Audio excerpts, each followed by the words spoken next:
आप सभी का स्वागत है हमारे YouTube चैनल लंबी स्टडी क्लासेस पर। आप सभी कैसे हैं? आप लोग अच्छे से पढ़ रहे होंगे, मेहनत से पढ़ाई कर रहे होंगे। चलिए, आज का जो हमारा टॉपिक है वो है महाजनपद। 16 महाजनपद थे, उनके बारे में हम एक एक करके चर्चा करेंगे।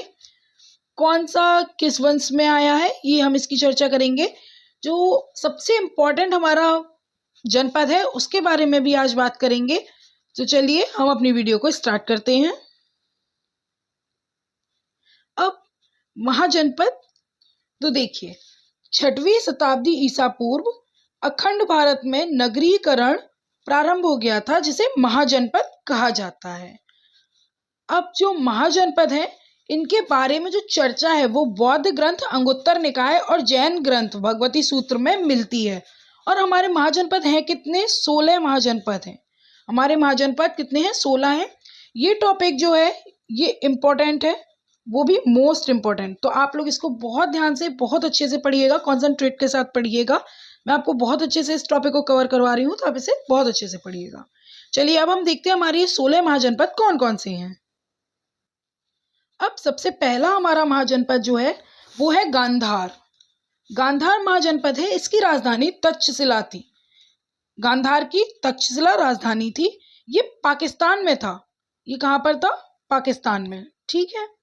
फिर नेक्स्ट हमारा है कंबोज। कंबोज महाजनपद की राजधानी हाटक थी। ये जम्मू कश्मीर में था, पाक सीमा पर, पाकिस्तान बॉर्डर पर, जम्मू कश्मीर और पाकिस्तान बॉर्डर पर ये कंबोज जो महाजनपद था ये वहां था। फिर नेक्स्ट हमारा है मत्स्य। मत्स्य महाजनपद, इसकी राजधानी विराटनगर थी और ये राजस्थान में था।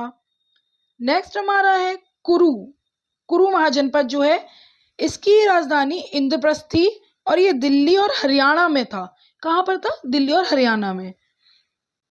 अब ये देखिए, जो मत्स्य और कुरु हैं ये दोनों हमारे जो हैं ये इंपॉर्टेंट हैं, ये एग्जाम में कई बार पूछे गए हैं, ये दोनों इंपॉर्टेंट हैं। फिर नेक्स्ट है हमारा सूर्यसेन। सूर्यसेन महाजनपद जो है ये मथुरा में था, उत्तर प्रदेश में। नेक्स्ट हमारा आता है महाजनपद कौशल। ये श्रावस्ती उत्तर प्रदेश में था।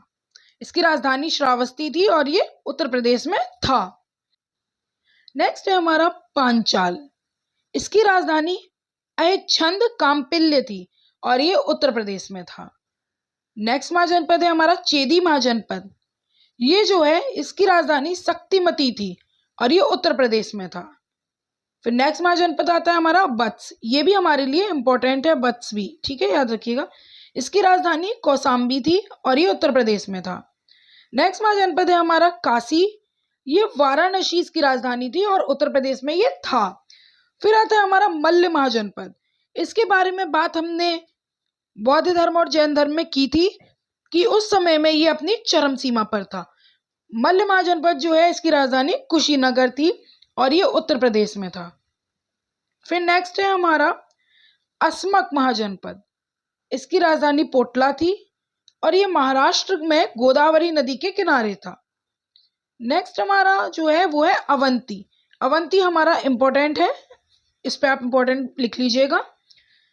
इसकी जो राजधानी थी वो उज्जैन या माहिष्मती थी। ये कहाँ था? मध्य प्रदेश में। कहाँ पर था? मध्य प्रदेश में था। माहिष्मती आपने बाहुबली मूवी में देखा होगा।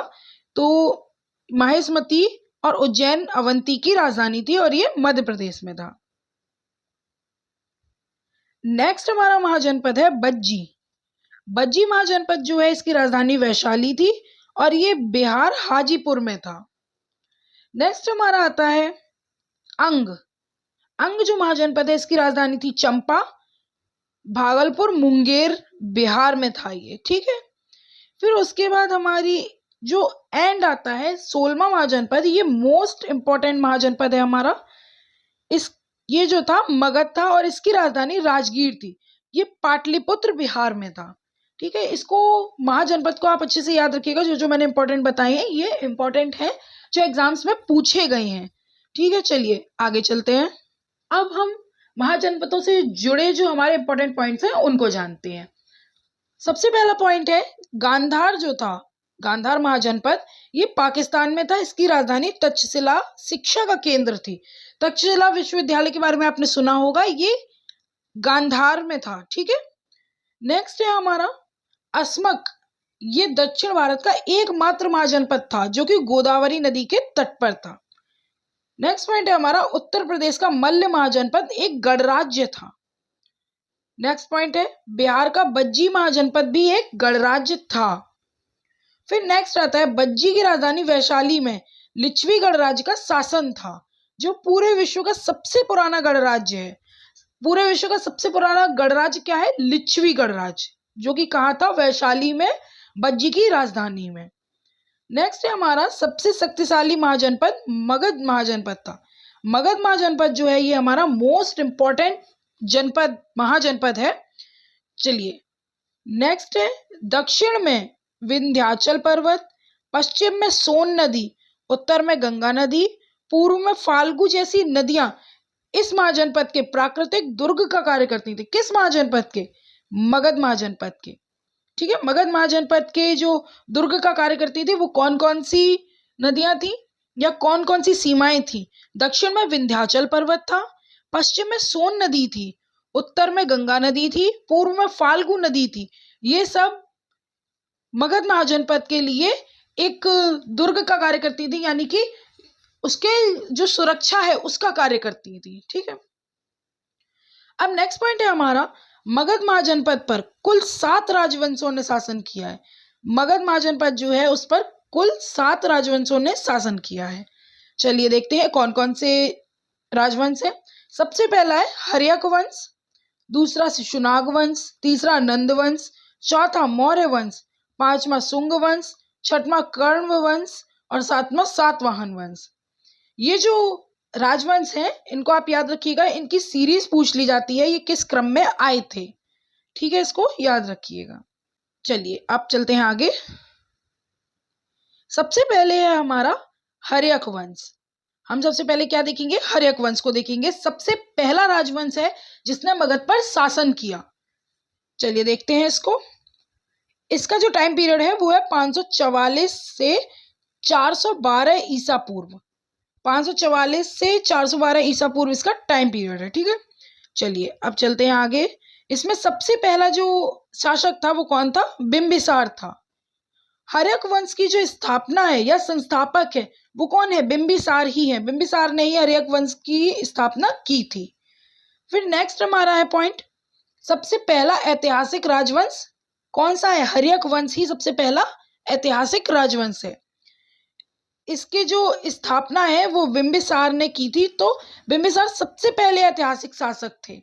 सबसे पहले ऐतिहासिक शासक कौन थे? बिंबिसार थे। फिर नेक्स्ट पॉइंट है हमारा, बिंबिसार ने राजगीर को अपनी राजधानी बनाया था। राजधानी याद रखिएगा, किस शासक ने किस जगह को अपनी राजधानी बनाया है, ये एग्जाम में पूछा जाता है, तो आप इसको याद रखिएगा। फिर नेक्स्ट पॉइंट है हमारा, बिंबिसार ने विवाह के माध्यम से दहेज के रूप में लिए गए क्षेत्रों से अपने साम्राज्य का विस्तार किया। अनेक राजाओं की जो पुत्रियां होती थी उनसे विवाह कर लेते थे। इन्होंने बहुत सारे विवाह किए थे और जो दहेज के रूप में मिलता था तो क्या करते थे, ये जगह मांग लेते थे, साम्राज्य का विस्तार करते थे जिससे ये। ठीक है, नेक्स्ट पॉइंट है हमारा, उनके समय अवंती के राजा चंद्रप्रद्योत को एक असाध्य रोग हो गया था। इन्हें पांडु रोग हो गया था। पांडु मतलब पीलिया। ये उस समय ये असाध्य रोग था। उसे ठीक करने के लिए बिंबिसार ने अपने राजवैद्य जीवक को वहां भेजा था। कहाँ भेजा था? अवंती के राजा के पास। जीवक के इलाज से चंद्रप्रद्योत स्वस्थ हो गए और उन्होंने अवंती को मगध के अधीन कर दिया था। उन्होंने अवंती खुशी खुशी मगध को सौंप दिया था। ठीक है, इन्हीं ने बिंबिसार ने महात्मा बुद्ध के समय उनके पास जब उनको रोग हो गया था तब अपने राजवैद्य जीवक को वहां भी भेजा था। ठीक है, ये भी पॉइंट आप याद रखिएगा। नेक्स्ट पॉइंट है हमारा, बिंबिसार छोटे राज्यों को युद्ध करके जीत लेता था और फिर उनको क्या करता था, अपने राज्य में मिला लेता था, जिससे मगध का जो विस्तार है वो होता गया, मगध का क्षेत्र जो वो बढ़ता गया। फिर इसके बाद क्या हुआ, इसने वैशाली पर भी आक्रमण किया था लेकिन सफल नहीं हो पाया था। इसने वैशाली पर आक्रमण किया था लेकिन सफल नहीं हो पाया था। वहां के राजा ने इसको हरा दिया था। फिर नेक्स्ट पॉइंट है हमारा, बिंबिसार की हत्या उसके पुत्र अजातशत्रु ने कर दी थी। बिंबिसार का पुत्र था अजातशत्रु, इसी ने अपने पिता बिंबिसार की हत्या कर दी थी। चलिए चलते हैं नेक्स्ट पॉइंट की तरफ। अब है हमारा अजातशत्रु। अजातशत्रु ने क्या किया था, बिंबिसार की हत्या कर दी थी और शासन करने लगा था। अब अजातशत्रु का अर्थ क्या होता है?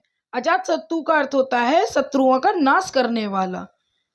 अजातशत्रु मीन्स शत्रुओं का नाश करने वाला। अब अजातशत्रु को क्या कहते थे? कुणिक भी कहते थे। अजातशत्रु को कुणिक भी कहा जाता था। इसने अपने पिता की हत्या कर दी थी, जिस कारण इसको पितृहंता भी कहते थे, यानी कि पिता को मारने वाला पितृहंता, ये भी कहा जाता था। इसे कुणिक भी कहा जाता था, पितृहंता भी कहा जाता था। इसने सुरक्षा की दृष्टि से राजगीर की किलाबंदी करवा दी थी। अजातशत्रु ने क्या किया था, जो राजगीर थी उसकी किलाबंदी करवा दी थी राजधानी की सुरक्षा की दृष्टि से। फिर नेक्स्ट पॉइंट है हमारा, अजातशत्रु के समय में ही राजगीर में पहली बौद्ध संगीति हुई थी। अजातशत्रु के समय क्या हुआ था, राजगीर में पहली बौद्ध संगीति हुई थी। पहली बौद्ध संगीति कब हुई है, आप लोग मुझे कमेंट में बताइएगा। नेक्स्ट पॉइंट है हमारा, इसने अपने सहयोगी वर्षकार के सहयोग से वैशाली पर आक्रमण किया और उसे जीत लिया था। बिंबिसार ने वैशाली पर आक्रमण किया था, लेकिन उसे जीत नहीं पाया था, वो हार गया था। और अजातशत्रु ने क्या किया, इसका जो सहयोगी था वर्षकार, उसके सहयोग से वैशाली पर आक्रमण किया और उसे जीत लिया था, मगध के अधीन कर लिया था। फिर नेक्स्ट पॉइंट हमारा आता है, इसने युद्ध में 2 नए हथियार रथमूसल और महाशिलाकंटक का प्रयोग किया। रथमूसल और महाशिलाकंटक का प्रयोग किया था। इसके पुत्र उदयन ने इसकी हत्या कर दी। जो बिंबिसार था उसकी हत्या अजातशत्रु ने की और अजातशत्रु की हत्या अजातशत्रु के पुत्र उदयन ने कर दी थी। फिर नेक्स्ट आता है हमारा उदयन। अब उदयन को देखते हैं। उदयन ने क्या किया था, अपने पिता की हत्या करी, जिस कारण इसे भी पितृहंता कहते हैं। इसको भी पितृहंता कहा जाता है क्योंकि इसने भी अपने पिता की हत्या कर दी थी। फिर नेक्स्ट पॉइंट है हमारा, इसने गंगा तथा सोन नदी के संगम के समीप एक शहर की स्थापना की और उस शहर का नाम क्या रखा, पाटलिपुत्र रखा था, जिसे वर्तमान में पटना कहा जाता है। उस शहर की जो स्थापना है वो उदयन ने की थी। ठीक है। फिर नेक्स्ट पॉइंट है हमारा, इसका पुत्र नागदशक जो था वो एक अयोग्य शासक था, उसमें कोई क्वालिटीज नहीं थी। नेक्स्ट पॉइंट आता है हमारा, नागदशक की हत्या उसके सेनापति शिशुनाग ने कर दी और एक नए वंश की स्थापना की। नागदशक जो था वो बहुत अयोग्य शासक था, जिसकी हत्या उसके ही सेनापति शिशुनाग ने कर दी और एक नए वंश की स्थापना कर दी थी। अब आता है हमारा नेक्स्ट वंश, जिसका नाम है शिशुनाग वंश। इसका जो टाइम पीरियड है वो 412 से 344 ईसा पूर्व है। इतने समय के लिए इनका वंश का क्या हुआ, शासन रहा। ठीक है, चलते हैं इसके इंपॉर्टेंट पॉइंट्स की तरफ। इस वंश के संस्थापक शिशुनाग थे। शिशुनाग इस वंश के क्या थे, संस्थापक थे, इसी वजह से इस वंश का जो नाम है वो शिशुनाग वंश पड़ा था। फिर नेक्स्ट पॉइंट है हमारा, इसने अपनी राजधानी वैशाली को बनाया था। शिशुनाग ने क्या किया, अपनी राजधानी को वैशाली राजधानी बना लिया।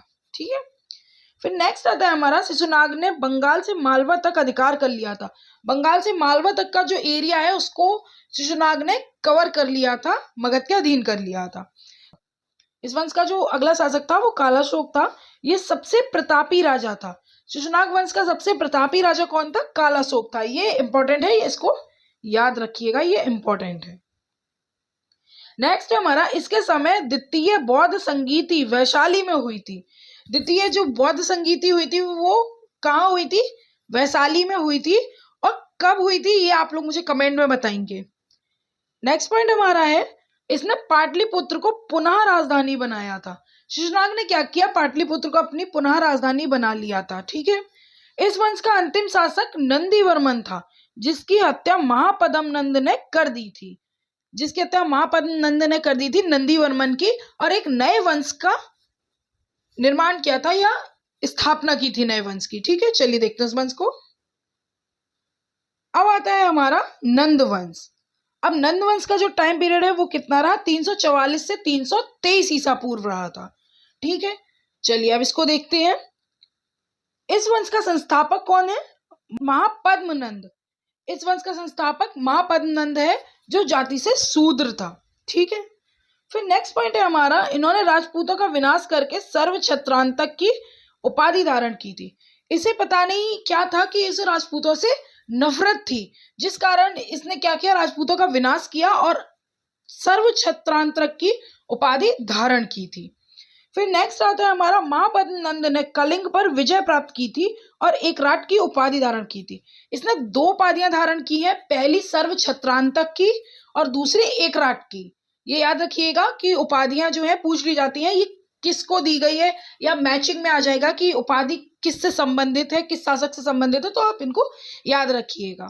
फिर नेक्स्ट पॉइंट है हमारा, भारत में केंद्रीकृत शासन महापद्मनंद के समय ही शुरू हुआ था। केंद्रीकृत जो शासन है, यानी कि भारत को एक करके जोड़ने की शुरुआत जो हुई थी, वो महापद्मनंद के समय से ही शुरू हुई थी। इन्हीं ने इसको स्टार्ट किया था। फिर नेक्स्ट आता है, इस वंश का अगला शासक घनानंद था। नंद वंश का जो अगला शासक था वो कौन था? घनानंद था। ये बहुत ही क्रूर या निरंकुश शासक था, बहुत ही अत्यधिक क्रूर था ये घनानंद और निरंकुश था। ठीक है, नेक्स्ट है हमारा, इसने कलिंग में नहर निर्माण का कार्य किया था। कलिंग पर 323 ईसा पूर्व में सिकंदर ने आक्रमण कर दिया था। कलिंग में नहर निर्माण का कार्य किसने किया था? घनानंद ने किया था। और कलिंग पर 323 ईसा पूर्व में सिकंदर ने आक्रमण कर दिया था। नेक्स्ट पॉइंट है, घनानंद का सलाहकार था, उसका नाम क्या था? अमात्य राक्षस। ये ब्राह्मण था। घनानंद का जो सलाहकार था, इसका नाम था अमात्य राक्षस। ये ब्राह्मण था। ठीक है, ये याद रखिएगा। ये पूछ लेते हैं कि घनानंद का सलाहकार कौन था, तो आप वहां पर बता सकते हैं अमात्य राक्षस था। ठीक है, नेक्स्ट पॉइंट है हमारा, इसने अपने दरबार से चाणक्य को अपमानित करके निकाल दिया था, जिस कारण चाणक्य ने अपने प्रिय शिष्य चंद्रगुप्त मौर्य के सहयोग से घनानंद की हत्या कर दी और मौर्य वंश की स्थापना की थी। ठीक है, ये याद रखिएगा। ये जो इंपॉर्टेंट पॉइंट्स थे इन वंशों से संबंधित, वो मैंने आपको करा दिए हैं। अब नेक्स्ट वीडियो में मैं आपको इसके आगे का जितने भी वंश हैं वो कराऊंगी। तो तब तक के लिए आप इस वीडियो को अच्छे से देखिएगा, बहुत अच्छे से पढ़िएगा, और जितना भी मैंने पहले करा दिया उसको रिवाइज करते चलिएगा, क्योंकि इसके बाद हम जो है वो टेस्ट भी लेंगे आपका कि आपने कितना पढ़ा है, कितना सीखा है, क्या सीखा है। तो इसलिए आप इन सभी चीज़ों को बहुत अच्छे से रिवाइज कर लीजिएगा। PDF जो है वो हमारे टेलीग्राम चैनल से आप डाउनलोड कर लीजिएगा और वहां से पढ़ लीजिएगा। चलिए, तो फिर मिलते हैं नेक्स्ट वीडियो में।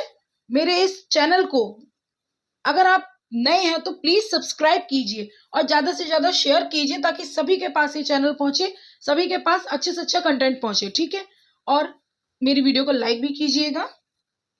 Thank you.